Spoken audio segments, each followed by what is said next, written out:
Hello ट्वेल्थीज, क्या हाल चाल आपके। I hope you will be good and you will be doing your best. So in this video we will discuss PYQ and most expected topic wise questions of integral session 2024 and 25. आपको इस video में year wise question के बारे में जानकारी मिलेगी, topic wise question की जानकारी मिलेगी, और हाँ, एक टॉपिक के लिए सिर्फ एक वीडियो, सो दैट कि आपका जो कॉन्फिडेंस लेवल है वो बहुत अच्छा हो. और यकीन मानना, आपके अंदर ना इतना कॉन्फिडेंस, इतना कॉन्फिडेंस, इतना कॉन्फिडेंस भर दूंगा कि जब आप एग्जाम में आंसर लिख रहे होगे तब आपको कोई डर नहीं लग रहा होगा, क्योंकि इस डर को तो हम डरा देंगे और बोर्ड एग्जाम में अपना झंडा भी फहरा देंगे. सो इसी एनर्जी के साथ और इसी जोश के साथ स्टार्ट करते हैं हम आज का सेशन. तो सबसे पहले हम ये देखते हैं कि आज हम क्या क्या चीज़ें यहाँ पर डिस्कस करने वाले हैं. देखिए, अब हम बात करें कि इंटीग्रल टॉपिक को हमने यहाँ पर दो पार्ट्स में डिवाइड किया है. एक इनडेफिनेट इंटीग्रल और एक डेफिनेट इंटीग्रल. ठीक है, तो सबसे पहले मैं यहाँ पर इनडेफिनेट इंटीग्रल्स के ही बारे में चर्चा करूँगा और इसी के PYQ क्वेश्चंस को हम यहाँ पर सॉल्व भी करेंगे. ठीक है, अब अगर हम बात करें यहाँ पर कि इनडेफिनेट इंटीग्रल्स में हम क्या पढ़ेंगे, तो इनडेफिनेट इंटीग्रल्स में आप देखोगे यहाँ पर हम सबसे पहले डायरेक्ट इंटीग्रेशन एंड फार्मूलाज, इसको हम पढ़ेंगे. इससे रिलेटेड जितने क्वेश्चंस होंगे आज की वीडियो में हम उससे हम कवर करेंगे. देन उसके बाद by substitution, by trigonometric identities, special integral part 1, special integral part 2, integral by partial fraction, integration by parts से इस टॉपिक को हम ख़त्म करेंगे. तो इसका मतलब ये हो गया कि हमारी कितनी वीडियो बन जाएंगी, 3, 3, 6 एंड 1, 7. 7 वीडियो में इनडेफिनेट इंटीग्रेशन का लेक्चर ये पूरा होगा. और यकीन मानिए, अगर आपने मेरे साथ ये मेहनत कर ली ना, तो आपका भी कॉन्फिडेंस लेवल बहुत ही अलग होगा. चलिए, so without wasting any further time, let's begin the session. तो उम्मीद करता हूँ कि आपको इंटीग्रेशन के सारे फॉर्मूले आपको मालूम होंगे, पता होंगे. ठीक है, तो लेते हैं आज का सबसे पहला क्वेश्चन. देखो, जितने भी क्वेश्चंस यहाँ पर होंगे ना, वो बिल्कुल इस तरीके जो ये लिखा है ना कि डायरेक्ट इंटीग्रेशन, डायरेक्ट फॉर्मूला, यानी कि वो डायरेक्ट इंटीग्रेशन, कोई डायरेक्ट इंटीग्रेशन हो रहा होगा बिल्कुल, या फिर डायरेक्ट सीधा सीधा कोई फॉर्मूला लगा करके क्वेश्चन को सॉल्व कर रहा होगा, है ना. तो कोई इसमें ना तो सब्सटीट्यूशन ना कोई अदर वे, कुछ नहीं लग रहा होगा. और बेसिकली ऐसे क्वेश्चन जो ना एक नंबर में आते हैं. तो हम लेते हैं फर्स्ट क्वेश्चन को.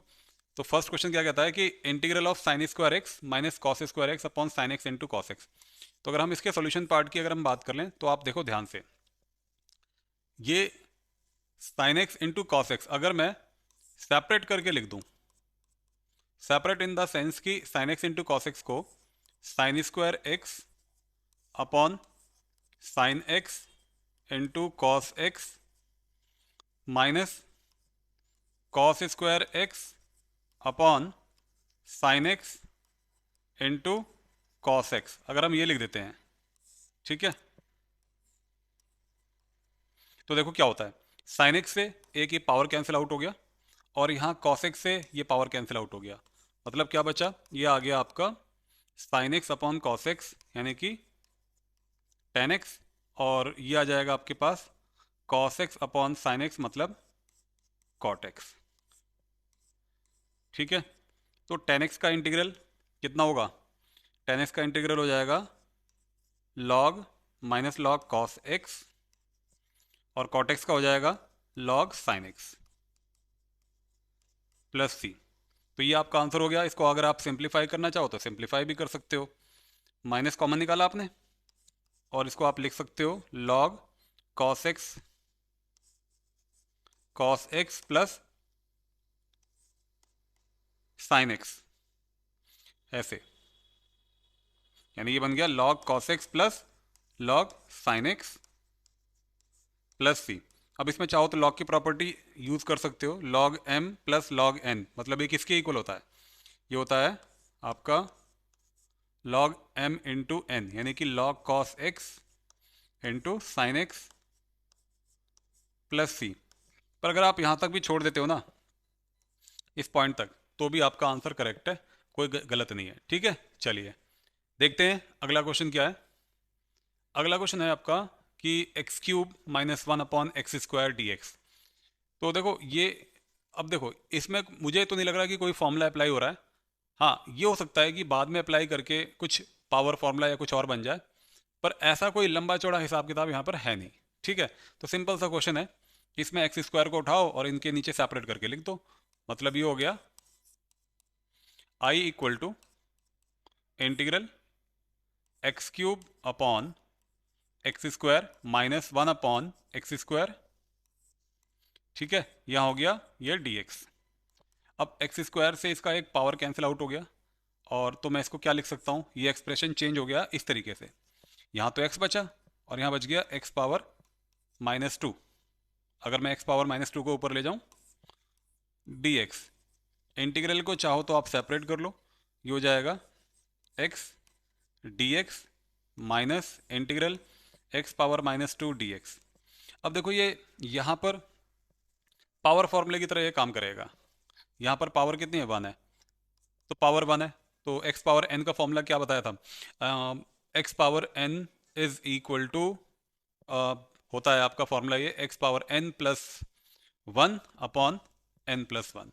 मतलब ये हो जाएगा X power one plus one upon one plus one. देखो मुझे उम्मीद है कि आपको फॉर्मूले मालूम होंगे, तो इस वजह से मैं इन सब चीज़ों को लिख रहा हूँ, क्योंकि वैसे भी पी वाई क्यू चल रहे हैं, तो इस समय तक तो आपको फॉर्मूले रिवाइज हो चुके होंगे। तो ये हो गया x power minus two plus one upon, ये बन जाएगा आपका minus two plus one. Formula use हो गया integral of x power N is equal to x power N plus one upon N plus one plus C. तो ये formula हमने use कर लिया, इस पावर फॉर्मूले को यूज़ किया है। तो ये बन जाएगा आपका x power two upon two, और ये बन जाएगा आपका minus minus x power minus one upon minus one. तो ये माइनस जो नीचे मिलेगा वन के साथ, वो इसके साथ मिलके प्लस हो जाएगा। और नेक्स्ट लाइन पर आप क्या लिख सकते हो, और इंटीग्रेशन हम क्योंकि कर चुके हैं तो यहाँ पर आपको कांस्टेंट ऑफ इंटीग्रेशन लगाना पड़ेगा, प्लस सी। यहाँ पे हो गया ये plus C is equal to, ये बन गया आपका x square upon two plus one upon x plus C. तो ये हमारा आंसर हो गया। ठीक है, चलिए बढ़ते हैं नेक्स्ट क्वेश्चन की तरफ। अगला क्वेश्चन क्या कहता है, देखो अगला क्वेश्चन दिल्ली 2014 कंपार्टमेंट और फॉरेन 2014 है ना, इनमें आया हुआ है क्वेश्चन ये। तो देखो कितना सिंपल क्वेश्चन है, स्ट्रेट फॉरवर्ड क्वेश्चन है, और बेसिकली ऐसे क्वेश्चन तो जनरली एक नंबर या दो नंबर में पूछ लिए जाते हैं। यहाँ पर मैं इस एक्सप्रेशन को ऐसे लिख सकता हूँ, one upon sine square X into cos square X D x. तो देखो आपको पता है यहाँ sign square X into cos square x है, कोई डायरेक्ट तो मेरा कोई फॉर्मूला बनेगा नहीं, है ना। तो मैं इस चीज़ को यहाँ से ट्रिग्नोमेट्रिकल आइडेंटिटी लगा करके ही हटा देता हूँ। और ये क्लास 10 में पढ़ा है, वन इज इक्वल टू कितना होता है, sign square x plus cos square x, ऐसे लिख सकते हो। और sign square X into cos square x को इन दोनों टर्म के नीचे सेपरेट करके लिख दो। तो ये बन जाएगा आपका sign square X into cos square X, और ये भी बन गया आपका sign square X into cos square x, है ना। तो अगर आप ध्यान से देखो तो यहाँ से ये कैंसिल आउट हो गया और यहाँ से ये कैंसिल आउट हो गया, बचा क्या आपके पास बच गया sec square X one upon cos square X sec square X, और प्लस इंटीग्रल, इंटीग्रल को मैंने सेपरेट भी कर लिया, तो ये बन गया integral cosec square X D X. ठीक है, तो आप बताओ क्या फॉर्मूला होता है sec square X into D X का और cosec square X into D X का। कमेंट बॉक्स में लिखिए और बताइए कि ये जो मैं लिख रहा हूँ यहाँ पर वो सही है या नहीं है। ठीक है, मैं इसकी जगह पे देखो क्या लिख रहा हूँ, अब integral of sec square X, ये हो गया हमारा 10x, ठीक है, प्लस कॉसेक स्क्वायर एक्स। अच्छा, कॉसेक स्क्वायर एक्स का इंटीग्रल हो गया minus cot X plus C. 10x का जो डिफ्रेंशिएशन होता है वो आपका होता है कितना, सेक स्क्वायर एक्स, और कॉट एक्स का जो डिफरेंशिएशन होता है वो माइनस कोसेक स्क्वायर एक्स होता है। सो दैट इसीलिए इसका जो इंटीग्रेशन है वही आ गया वापस। चलिए बात करते हैं आगे। नेक्स्ट क्वेश्चन की तरफ आते हैं। आपको कुछ नहीं करना है, ये जो क्वेश्चंस मैं यहाँ पे बता रहा हूँ ना, इन क्वेश्चन की एक तो आपको केवल पैटर्न बता रहा हूँ कि किस तरीके से क्वेश्चन पूछे गए हैं। एनसीईआरटी एक्सरसाइज 7.2 इस टॉपिक के ऊपर टोटली बेस्ड है। आप उस पर जाओ, उन क्वेश्चंस को प्रैक्टिस करो और इन क्वेश्चन को भी साथ में रखो, सो दैट आपको डिफरेंस समझ में आएगा कि क्या डायरेक्ट इंटीग्रेशन है और डायरेक्ट फॉर्मूला हम कैसे अप्लाई कर रहे हैं यहाँ पर। ठीक है, चलिए बढ़ते हैं इस क्वेश्चन की तरफ। ये क्वेश्चन क्या कहता है, integral of sec X into sec X plus tan X. तो इसमें अगर मैं सेक एक्स को अंदर मल्टीप्लाई कर दूं तो ये बन जाएगा आपका सेक स्क्वायर एक्स, और ये बन जाएगा यहाँ पर sec X into tan X. ठीक है, देन इसके बाद मैं इंटीग्रल को यहाँ पर कर लेता हूँ सेपरेट। ये बन जाएगा आपका sec square X D X, और ये बन जाएगा integral sec X into tan X D X. ठीक है, टेन एक्स डी एक्स। अच्छा, अब इसका फॉर्मूला क्या है, इसका फॉर्मूला सेक स्क्वायर एक्स का, तो ये तो अभी हमने डिस्कस किया था कि this is a differentiation of ten X, तो इसका इंटीग्रल हो गया टेन एक्स, क्योंकि इंटीग्रल और डिफरेंशिएशन एक दूसरे के उल्टे होते हैं, जस्ट है ना, इन्वर्स होते हैं। तो इस वजह से हम कह सकते हैं sec X into tan X, ये हो जाएगा हमारे पास सेक एक्स प्लस सी। देखो हो गया फॉर्मूला। फॉर्मूले अगर याद है ना, अगर फॉर्मूले अगर आपको याद है तो फिर तो कोई प्रॉब्लम है ही नहीं। अब फॉर्मूले याद नहीं है फिर तो आप कुछ भी सोचते रहोगे, फिर आप ये सोचते रहोगे भाई मेरे को तो इंटीग्रेशन नहीं आता। भाई कैसे आ जाएगा इंटीग्रेशन, जब तुम्हें फॉर्मूले तुम्हारे दिमाग के अंदर सेट हैं, है ना, तो लॉजिक भी समझ में आता है कि क्या लॉजिक है, क्या हो सकता है, तभी क्वेश्चन समझ में भी आता है। अब फॉर्मूले ही याद नहीं है और पता चला कि लेके हम बैठ गए क्वेश्चन सॉल्व करने के लिए, कैसे आ जाएगा भाई, पहले फॉर्मूले याद करो। चलो नेक्स्ट क्वेश्चन देखते हैं। Evaluate cos inverse sine x D x.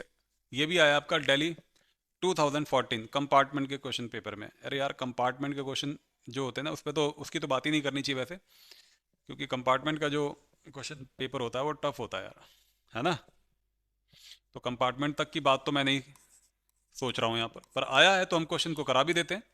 Evaluate cos inverse x, तो देखो सबसे पहली बात आती है यहाँ पर कि हम इसको लिखें कैसे।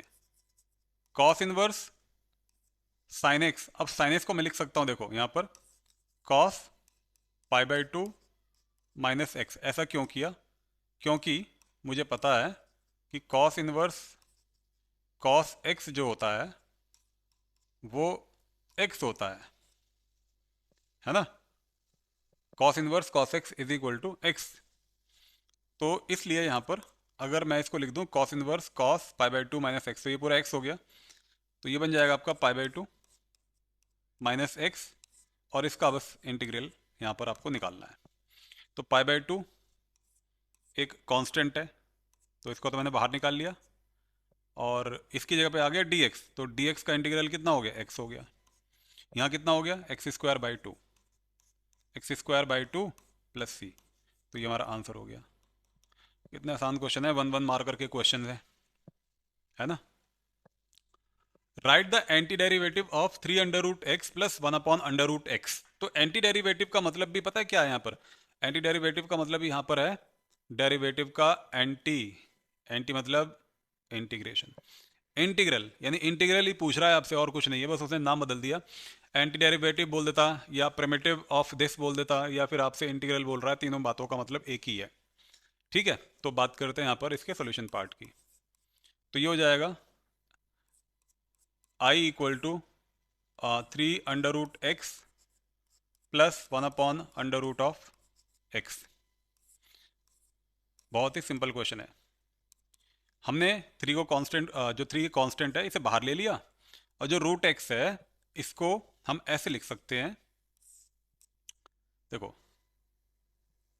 ऐसे करो, थ्री को ऐसे लिखो, integral root X root X को भी हम एक काम करते हैं ना, इसको भी लिख लेते हैं एक्स पावर 1/2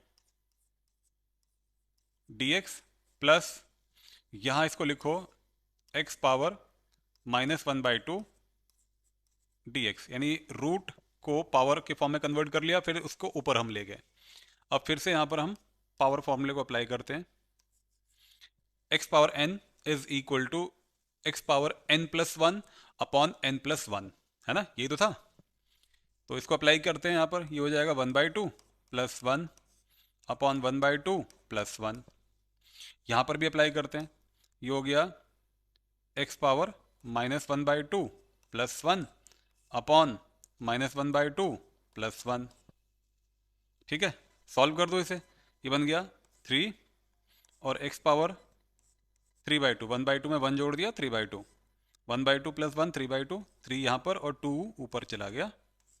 तो इस 3 से हम इस 3 को कैंसिल कर सकते हैं, प्लस ये बन गया आपका -1/2 प्लस 1, सॉल्व किया तो +1/2 और यहाँ पे भी सॉल्व किया तो +1/2, तो 1/2, तो बाई का 2 गया ऊपर। तो फाइनली आंसर क्या मिल गया, 2 एक्स पावर 2 दोनों में से कॉमन आ रहा है, निकाल लेते हैं। तो ये बन जाएगा आपका x power 3/2 plus constant of integration भी जोड़ते जाना भाई, ठीक है। तो ये बन जाएगा आपका एक्स पावर यहाँ पर 1/2 प्लस सी, हो गया ये सॉल्यूशन, ठीक है। चलिए आगे बढ़ते हैं, देखते हैं नेक्स्ट क्वेश्चन क्या कहता है। अगला क्वेश्चन कहता है कि A x plus B whole power 3। यार ये तो बहुत इजी क्वेश्चन है ना। देखो इसे लिख सकते हैं A x plus B whole power 3 D x. तो ये जो A x plus B whole power 3 है, this is a formula, this is an algebraic identity A plus B whole cube, उससे आप इसे सॉल्व कर सकते हो।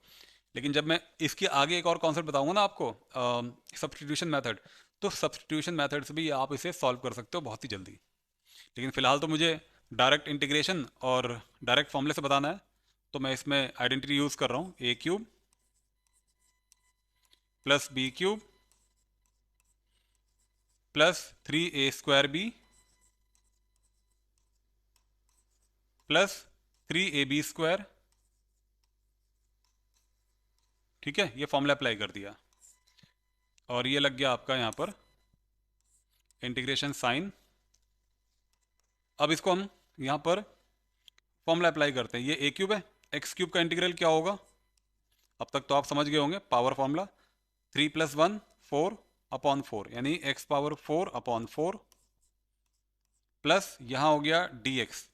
तो कांस्टेंट का इंटीग्रेशन क्या हो गया, एक्स हो गया, तो हमने लिख दिया b³ प्लस यहाँ क्या हुआ, ये बन जाएगा आपका 3a²b, और x² का इंटीग्रल क्या होता है, पावर फॉर्मूले से बनेगा एक्स पावर 2 + 1 अपॉन 2 + 1, मतलब ये बन जाएगा आपका 3, ये बन जाएगा 3, यानी कि एक्स पावर 3 अपॉन 3। और यहाँ क्या हो जाएगा, ये हो जाएगा 3ab², तो बाहर लिख लेंगे, और x का इंटीग्रल हो गया x² अपॉन 2 प्लस सी। अब कुछ कटता है तो काट देंगे, बाकी जो बच गया वो हमारा आंसर है। 3 से 3 यहाँ कैंसिल आउट हो गया, बच गया आपके पास a³ into X power 4 upon 4 plus b³ plus a²b into x³ plus 3/2 ab x² plus C. तो ये हमारा आंसर हो गया, ठीक है। चलिए चलते हैं नेक्स्ट क्वेश्चन की तरफ। Evaluate 1 - x root x dx। अब तक हमने कुछ ऐसा फॉर्मूला इस्तेमाल नहीं किया, या कोई ऐसी प्रॉपर्टी यूज़ नहीं की, या कोई ऐसा मेथड यूज़ नहीं किया, मतलब जिसमें हमें ज़्यादा सोचना पड़े, है ना। जो मैंने मेथड्स के नाम बताए उनमें से कुछ भी यूज़ नहीं किया, सीधे सीधे यहाँ पर डायरेक्ट इंटीग्रेशन और डायरेक्ट फॉर्मूले अप्लाई हो रहे हैं। देखिए अब रूट एक्स को मैंने अंदर मल्टीप्लाई किया यहाँ पर, तो ये बन जाएगा रूट एक्स, और x में रूट एक्स मल्टीप्लाई करेंगे तो x इंटू रूट एक्स ऐसे dx। अब रूट एक्स का क्या मतलब है, रूट एक्स का मतलब हो गया x पावर 1/2, और यहाँ x पावर 1, और रूट एक्स का मतलब x पावर 1/2 dx। ठीक है, तो ये बन गया आपका एक्स पावर 1/2 माइनस 1+1/2 मतलब 3/2 dx। अब इसमें हम स्ट्रेट फॉरवर्ड फॉर्मूला अप्लाई करते हैं, power formula, x power n+1/n+1 यानी कि 1/2 +1 1/2 +1 माइनस एक्स पावर 3/2 +1/3/2 +1। तो ये बन जाएगा आपका एक्स पावर 1/2 +1 3/2 और ये बन गया आपका 3/2 बाई का 2 गया ऊपर माइनस एक्स पावर 5/2 अपॉन ये बन गया 5/2 तो बाई का 2 ऊपर। तो बस ये हमारा आंसर हो गया plus C constant of integration. बाकी इसमें से 2 कॉमन निकालना तो कॉमन निकाल सकते हो, अदरवाइज आंसर ये है। ठीक है, चलिए चलते हैं नेक्स्ट क्वेश्चन की तरफ। नेक्स्ट क्वेश्चन कहता है कि integral of 2/1 plus cos 2x। तो देखो कुछ क्वेश्चन आपको इसमें ऐसे भी मिलेंगे जिसमें आपको ट्रिग्नोमेट्रिक आइडेंटिटीज़ को यूज़ करना पड़ सकता है जो हमने क्लास 11th में पढ़ा हुआ है। ठीक है, तो वो फॉर्मूले भी आपको आपकी मेमोरी में सेट होने चाहिए, तभी आप कुछ यहाँ पर कर पाएंगे। देखिए अगर हम बात करते हैं यहाँ पर 1+cos2x, तो 1+cos2x मैं आपको कुछ याद कराता हूँ। देखो अगर मैं 1+cos2x की बात करता हूँ तो यहाँ पर cos2x का फॉर्मूला होता था 2cos² x -1। तो -1 से +1 काटा, बचा क्या 2cos²x। मतलब हम डायरेक्ट 1+cos2x को 2cos² x भी यूज़ कर सकते हैं। ठीक है, तो यहाँ पर मैंने लिखा 2/1+cos2x is equal to 2cos² x dx। 2 से 2 कैंसिल आउट हुआ, ये मिल गया आपको 1/cos² x मतलब sec²x dx और sec²x का इंटीग्रल हो गया, ये हो गया आपका tan x। ठीक है, tan x प्लस सी, करेक्ट। चलिए आगे चलते हैं, नेक्स्ट क्वेश्चन देखते हैं। नेक्स्ट क्वेश्चन क्या कहता है, देखो ये भी 2012 कंपार्टमेंट 2011 में ही आया हुआ है। तो हमें कंपार्टमेंट तक नहीं पहुंचना है, कंपार्टमेंट से पहले ही पास होना है और अच्छे नंबरों से पास होना है, बढ़िया नंबरों से पास होना है। ठीक है, खाली पास होने के लिए थोड़ा ना पढ़ रहे हैं हम लोग। तो sec² x को हम लिखेंगे 1/cos²x, इसको ऐसे लिख सकते हैं। cosec²x को आप लिख सकते हो 1/sin²x। अब sin²x यहाँ ऊपर पहुँच गया, ये इसके साथ मल्टीप्लाई हो गया, तो ये क्या बच गया, ये बच गया आपको sin²x/cos²x मिल गया। ठीक है, अब sin²x/cos²x का क्या मतलब है, इसका मतलब हो गया, ये हो गया आपका tan²x dx। अब देखो tan²x का तो कोई सीधा सीधा फॉर्मूला है नहीं इंटीग्रेशन में, तो इसको किसी ऐसी ट्रिग्नोमेट्रिकल आइडेंटिटी से चेंज करो जिससे कि जो हमने फॉर्मूले पढ़े हैं वो उनमें से कोई भी एक डायरेक्ट फॉर्मूला बन जाए। तो आपको देखो तुरंत याद आ जाना चाहिए कि tan²x जो होता है वो sec²x -1 होता है। इंटीग्रल को कर दो यहाँ पर अब सेपरेट, तो ये हो जाएगा इंटीग्रल sec²x dx और 1 हो गया यहाँ पर कांस्टेंट यानी कि dx। तो sec²x का इंटीग्रल हो गया tan x और एक dx का हो गया यहाँ पर x, देन प्लस सी, ये हमारा आंसर हो गया। ठीक है, चलिए, और एक नंबर में ही क्वेश्चन आएगा एमसीक्यू में, या ज़्यादा से ज़्यादा 2 नंबर में पूछ सकता है कोई क्वेश्चन अगर टेढ़ा सा हुआ तो, अदरवाइज एक ही नंबर में क्वेश्चन आएगा। तो देखो आई इक्वल टू ये हो गया x³ -x² plus x -1 upon x -1 dx। एक बार में तो देख के लगता है कि यार बहुत बड़ा सवाल है, इसमें कुछ अलग ही लगेगा, लेकिन देखा जाए बहुत ध्यान से अगर देखा जाए तो बड़ा सिंपल क्वेश्चन है। इन दोनों को पकड़ो, इसमें से x² को कॉमन निकालो, यहाँ हो गया x, ये हो गया -1। अब इनमें से कुछ भी कॉमन नहीं है, और जिसमें से कुछ कॉमन नहीं है, जिसका कोई नहीं होता उसका मालिक एक होता है, तो हमने यहाँ पर 1 कॉमन निकाल लिया, x -1 अपॉन x -1 dx हो गया। ठीक है, तो x -1 ऊपर से आ गया कॉमन, यहाँ बच गया आपके पास x² + 1 ये आ गया एक ब्रैकेट में, दूसरे ब्रैकेट में x-1 अपॉन x-1 dx, तो ये कैंसिल आउट हो गया। x² प्लस 1, इसका इंटीग्रल अब तो समझ चुके होंगे, x³ अपॉन 3 और 1 कांस्टेंट, कांस्टेंट का इंटीग्रेशन हो गया x प्लस c। तो अब तक हमने केवल डायरेक्ट इंटीग्रेशन और डायरेक्ट फॉर्मूले को ही इस्तेमाल करके इन क्वेश्चंस को सॉल्व किया हुआ है। कुछ भी हमने अभी मेथड का अप्लाई किया ही नहीं है, जो आगे मेथड आने वाले हैं, है ना। तो आई बिलीव आपको समझ में आ रहा होगा। अगर समझ में आ रहा है तो प्लीज़ आप वीडियो को लाइक कर दो, शेयर कर दो, और अगर आप पहली बार आ रहे हो ना चैनल पे, तो प्लीज़ प्लीज़ प्लीज़ चैनल को सब्सक्राइब करके जाओ, ठीक है। ये हो गया हमारे पास 2/3, ये निकाला common. Integral cos x upon sine square x है, तो एक काम करते हैं, एक cos x एक sin x, cos x upon sine x बन गया cot x, और 1 अपॉन साइन एक्स, यानी कि एक साइन इसके साथ लिया, एक साइन बचा हुआ है, तो 1 अपॉन साइन एक्स कितना हो गया, 1 अपॉन साइन एक्स आपका हो गया cosec x, है ना। तो मैंने इसको लिख दिया cot x into cosec x dx। बताओ किसका फॉर्मूला है ये, integral of cosec x into cot x is equal to minus cosec x, तो मैंने यहां लिख दिया minus cosec x plus c, ठीक है। अब बात करते हैं नेक्स्ट क्वेश्चन की।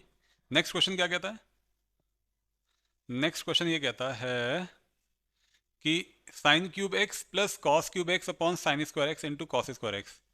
ये भी ऑल इंडिया 2019 में ये क्वेश्चन पूछा गया आपसे। साइन क्यूब एक्स, ये साइन स्क्वायर एक्स इंटू जो कॉस स्क्वायर एक्स है, इसको सेपरेट कर दो, इसके नीचे और इसके नीचे। थोड़ी आंख खुली रखनी पड़ती है, पता लग जाता है देखते हैं कि हाँ क्या हो सकता है इंटीग्रेशन के क्वेश्चंस में। और देखो सीधी सी बात है, अगर फॉर्मूले सारे अच्छे से मेमोरी में सेट हैं, तभी मेथड भी क्लिक करता है, और तभी आपको क्लिक करता है कि आगे क्या हो सकता है, इस स्टेप के बाद क्या लिख सकते हैं। और अगर फॉर्मूला ही याद नहीं है, ब्लैंक हो जाओगे बिल्कुल, सच बता रहा हूँ, एकदम ब्लैंक हो जाओगे, कुछ भी दिमाग के अंदर नहीं आएगा कि भाई क्या लिखें क्या ना लिखें। तो इसीलिए बार बार मैं बोल रहा हूँ आपको कि फॉर्मूले रिवाइज कर लो, रिवाइज कर लो। फॉर्मूले अगर रिवाइज है तो फिर कोई प्रॉब्लम नहीं है, वरना बहुत बड़ी प्रॉब्लम है। साइन स्क्वायर एक्स से देखो इसका एक पावर कैंसिल कर दिया, यहाँ बचा केवल एक साइन एक्स, और यहाँ पर भी मैंने कॉस स्क्वायर एक्स से एक पावर ख़त्म कर दिया, यहाँ बच गया आपके पास एक कॉस एक्स। तो यहाँ एक साइन एक्स, यहाँ पर दो कॉस स्क्वायर एक्स हैं, तो साइन एक्स और एक कॉस एक्स, मतलब ऐसे sign x upon cos x into 1 upon cos x, ऐसे लिख सकते हैं।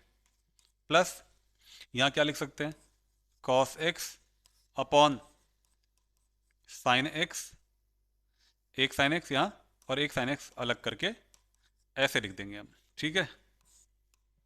ये हो गया।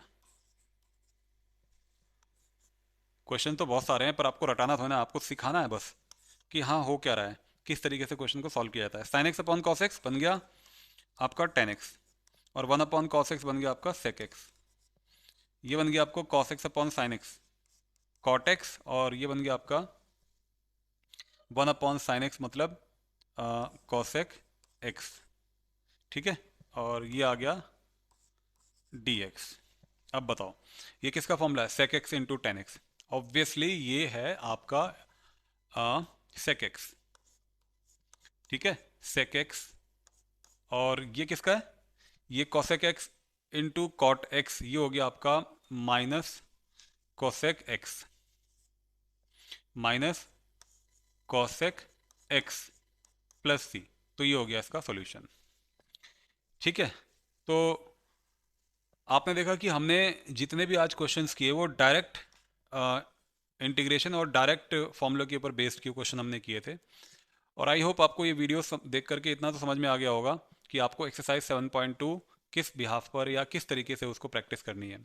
मिलते हैं आपसे नेक्स्ट वीडियो में, जिसमें हम डिस्कस करेंगे सब्स्टिट्यूशन मेथड को। Till then thank you so much all of you, have a good day.